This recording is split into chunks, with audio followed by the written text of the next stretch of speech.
Cosa ridi? Ma non dovevamo fare la bistecca perfetta oggi? Tu dici il bacon cosa c'è? Poi.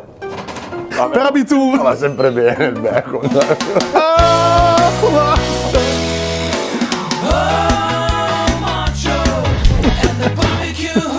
La bistecca perfetta, oggi è puntata seria. Facciamo una bella bisteccona. Più che altro che questa è perfetta. Ma sai che ho trovato un nuovo sito dove comprare la carne, un e-commerce online. Ah, sai che ne ho sentito parlare? Sì, con la M. Willy Wonka, Meat. Walter White. Mi hai beccato. Meetcrew.it. Ah, ragazzi, allora questa è una mia nuova avventura personale. Ascoltate bene, Quindi ragazzi, meetcrew.it, andate subito ad acquistare la vostra carne preferita, della carne stupenda, in questo caso della carne australiana, ma ci sarà carne di Kobe, carne americana, Black Angus, Wagyu, insomma l'eccellenza della carne su meetcrew.it. La possiamo far vedere un attimino? Vieni a vedere un attimo. Cioè, Possiamo far apparire un hashtag gigante Scarsini. Allora, qui c'è un ribeye, Black Angus australiano, Rangers Valley, no, Scarsina amarezzatura. sembra marmo di Carrara. Cioè ragazzi, guardate che, mamma mia. Salendo ancora di un gradino, abbiamo un Tomahawk. Ragazzi, facciamo un paragone solito che mi piace farli. Sta parlando di Lamborghini e Ferrari. Cioè, Questo è un crossbreed. Cosa vuol dire? È una razza che è stata costruita appositamente per essere una carne superiore. Cioè, gli australiani hanno incrociato e realizzato un esemplare perfetto.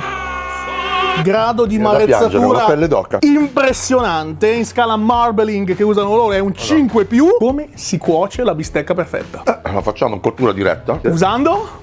Il nostro Fabulous PK. Mamma mia. Gli diamo un'asciugatina per bene, fuoco altissimo. C'è chi preferisce metterle al forno, fare prima per sciogliere prima i grassi, chi preferisce farle un po' in diretta, poi io la faccio così e anche altre persone. Posso aggiungere una cosa? In questo caso, secondo me, dipende anche sempre dalla bistecca che abbiamo di Esatto, fronte. qui abbiamo un grasso che è talmente morbido, talmente scioglievole che Non c'è bisogno di fare prima, esatto, i reversiri in tutte queste tecniche assurde ha poco senso. Si sta sciogliendo con il nostro calore. L'unica per cui- accortezza che bisogna fare prima di cucinare queste carni è asciugarla per bene, toglie tutta l'umidità, la reazione di Maillard viene molto meglio e diventa proprio bella croccante esternamente. Poi all'interno vi giostrate voi il livello di cottura. Esatto. L'importante è che fuori sia cotto molto bene e quindi bello croccantone. Io viaggio sul medium rare, che sono sui 50-52 gradi. Io sto più indietro. La bistecca è mia!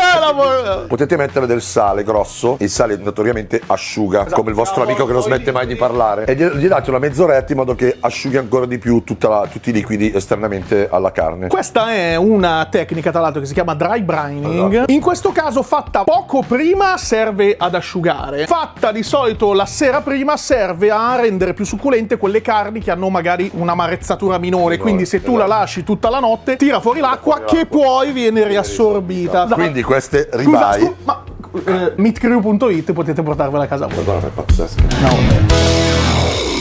Naturalmente la forma ricorda, ragazzi, quella dell'arma più utilizzata dagli indiani d'America per fare lo scalpo ai propri nemici. Vedete il Mac che sta tamponando benissimo? Questo è fondamentale, ragazzi, lo ripetiamo 10 volte. Ora, un bel sale, una bella salatina. Dopo lo tolgo in cottura, lo dico. Allora, abbiamo pensato di fare due contorni super tipici. Prima sono le patate, stick and potatoes, è una cosa di quelle super classiche, e gli asparagi. Ragazzi, gli asparagi sono il contorno per antonomasia da steakhouse. Quindi gli abbiamo dato una sbollentatina, un mazzetto soltanto, saranno, guarda, non so, una decina, una quindicina di asparagi. Quindi ciotolina, olio, e abbiamo detto che ci mettevamo questo honey chili. Secondo me spacca perché, sai, con la pancetta honey chili ci sta. Rimestatina, fettina di bacon, e come avete visto nei migliori salotti dell'Arkansas, il famoso rotolino di asparagi. Primo contorno pronto. Dopo gli diamo una passatina. Esatto, useremo il nostro primo fantastico Mettiamo in diretta con questo. due cotture, perché da una parte useremo l'indiretta per gli asparagi e invece dall'altra facciamo una cottura diretta fancy potato. Fancy potato.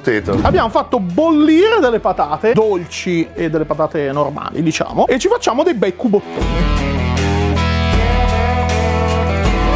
Ma è vero che ti chiamavano il D'Artagnan della patata? La voglia. Mi Del dissocio. barbecue. Anche qui condiamo un attimo, molto easy, quindi olio. Metti tu del rosmarino autoctono. Ragazzi, questo è un insaporitore della Meat Church Honey Hog Hot, quindi piccantino, leggermente dolce, però sulle patate un sapore spettacolare, un pochino come quello che abbiamo usato prima, ma più piccante. 2 fiocchettini di sale perché nel nostro Honey Hog ce n'è ma poco.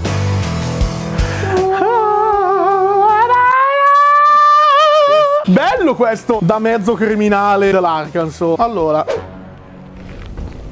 no! Ho fallito, ragazzi. Triplo carpiato, stop, fallito. E le patate le metto così, con un lato, diciamo, grande rivolto sulla pentola. Mamma mia, che spettacolo. Gentile cameraman, ci vuol seguire? Perché qua la piantiamo nel nostro primo, ti ricordi? Ceramica aerospaziale. Ciao Fabio, ciao. Grande Fabio, grazie a Barbecue Paradise. Padellina in Questa ghisa. l'abbiamo presa sempre da loro, è stata gentilmente fornita sempre da Barbecue Paradise. Bellissima, ragazzi, la padellina in ghisa è la vita. Questa è fondamentale. Nella parte in diretta invece metto il nostro asparagino a cuocere. Poi questa parte in diretta la useremo come rest, quindi per fare riposare la carne cotta, in modo che tutti i succhi si ridistribuiscono all'interno. Quindi adesso aspettiamo in realtà che vengano pronti i contorni. Nel frattempo facciamo un po' di colesterolo. La carne è l'ultima cosa, l'ultima! Mentre le nostre verdurine vanno, facciamo 2 salsine. Tu ben sai che con la carne io adoro le salse, ma in generale anzi le salse. Io adoro questa cosa. Pensavo avessero riesumato i cadaveri della seconda guerra mondiale, invece no. era Roquefort, che ragazzi è un formaggio blu, cioè non buono, proprio devastante. Lo useremo per fare una salsa al formaggio da abbinare soprattutto alle nostre patate, perché sulla carne forse non è il caso in questo caso. Col mio coltello da sciamano delle tribù hindu, allora taglio un pezzettino di che... Oh, ferro è dentro. Faccio sciogliere così leggermente. Roquefort a manetta. Tolgo la pellicina. Guarda, te ne lascio indietro un pezzetto perché sono una brava persona. No, prendilo. No, assolutamente lo metto, dai. E inizio a far sciogliere il mio bellissimo Roquefort. Cosa stai facendo? Bacon e Roquefort. Mamma mia. E ci aggiungo a questo punto, off padella, via dal fuoco, ci aggiungiamo della panna acida che darà un po' più di cremosità così e stempererà anche un pochino questo sapore insomma di devastante. Spegniamo un attimo la piastra, ce la faccio? No, non sono capace. I'm sorry, Dave. I'm afraid I can't do that. Sta sbarellando sta piastra.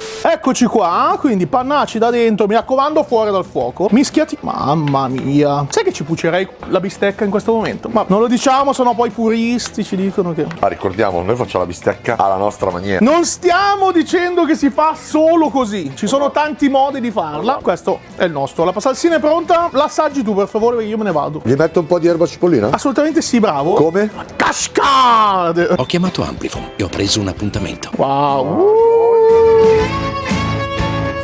Vada? Oh sì. Ti prego sì. No, beh. Salsa formaggio, bene. Però volevo fare una salsa un po' più erbacea, un po' più così, Stop. delicatina. Delicatina ho detto, giusto? Senti, oggi ti imbocco io perché vado? Vai, Stockton to Malone. Primo cambiato stop, ragazzi. Burro in padella. A lei passo le verdurine che so che sono il suo forte. Allora, facciamo, ragazzi, una simile, ho detto simile, cimichurri. Noi abbiamo scelto basilico, menta, del prezzemolo e dell'aneto. Quindi facciamo un bel triturino. Prendo una testa d'aglio e dai un peperoncino. La testa d'aglio faccio così, la taglio in 2 perché voglio andare ad aromatizzare il mio burro. Questo si fa di solito quando appunto si vuole soltanto aromatizzare per poi tirarlo fuori agilmente. Il mio peperoncino, gli do un taglietto così, voilà. Perfetto, ci siamo butto dentro tutto con i semi e tutto così. Diamo un po' di piccantino alla nostra salsa. La nostra testa la faccio girare un paio di volte in padella. C'è un bel odore di aglio in questo punto, quindi secondo me siamo anche agliosi a sufficienza. Cosa faccio? Con 2 cucchiai tiro fuori la mia testa, così il mio burro ha preso sapore. Spengo la fiamma perché le mie erbette a questo punto le vado a mettere solamente a padella calda, perché non ne voglio cuocere, non ne voglio ossidare, ma voglio solo che sprigionino la loro potenza nel mio burro.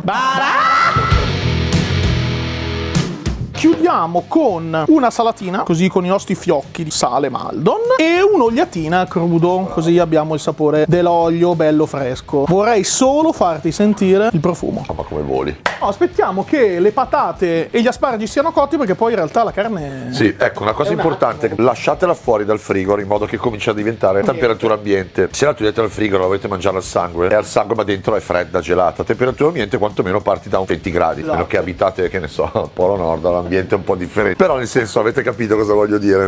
Ok. Stavo cadendo. Allora ragazzi, siamo pronti per andare a cuocere la nostra carne. Vai. Allora, abbiamo pulito la griglia, ora andiamo a rimuovere il sale e a passare un filo d'olio per... Siamo pronti? No, aspetta! Pronto? Sì, è la sì. Sì, 50 mi ha detto. 50. Usiamo la sonda per essere sicuri di arrivare in T perfetta. Opla! Vada!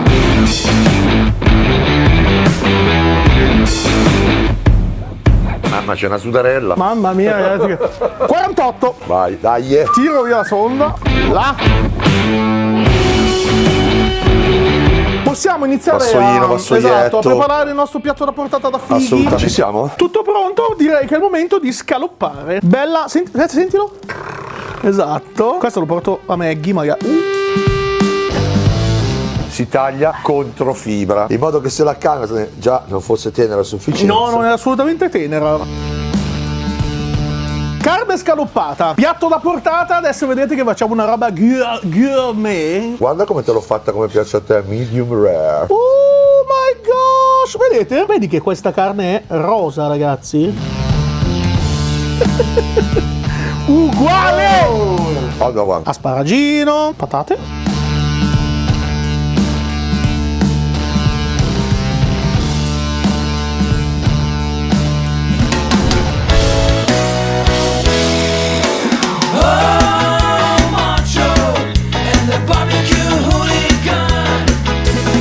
Mi dispiace, cioè è un po' come andare lì e mangiare la non so, La Madonna di la Lourdes. Monna Lisa. Cioè mi Io la scoccia. puccio anche.